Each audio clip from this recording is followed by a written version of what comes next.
Nakapag-taping na para sa Encantadia Chronicles Sangre lahat ng 2016 Sangre including Alena, Gabby Garcia.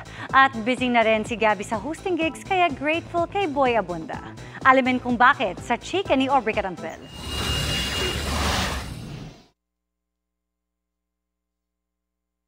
Avisala Alena! Nostalgic para kay Gabby Garcia ang kanyang first taping day sa Encantadia Chronicles Sangre.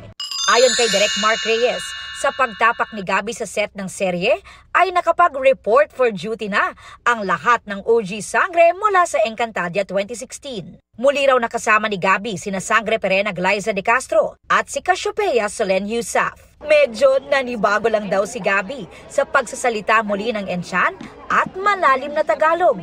Nakakatuwa because parang everybody's just really getting back into their characters. Saka parang naka-engrave na siya sa akin na nung sinuot ko yung costume ko, parang automatic si Alena ulit ako.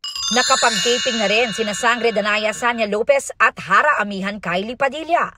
At looking forward daw siyang magsama-sama silang muli with the new generation Sangres. Bukod naman sa acting, in her hosting era rin daw si Gabby. After her breakthrough hosting stint sa Miss Universe Philippines, sunod-sunod ang kanyang hosting gigs. Very recently, nag-host din si Gabby sa The 7th Eddies. I feel so comfortable in the stage at bukod pa dun sa pagiging komportable, I have so much fun bantering with my co-hosts, with the people I interview. At para raw ma-enhance ang kanyang hosting skills, none other than the king of talk, Boy Abunda, ang kanyang mentor. Naglakas loob daw siyang magpatulong kay Tito Boy nang magkita sila sa shoot ng GMA Station ID. Talagang he makes sure na isend ko yung script sa kanya para we would tweak it together, we would study it together. He's such a great teacher and talagang I'm in a very good place to be able to learn from one of the bests.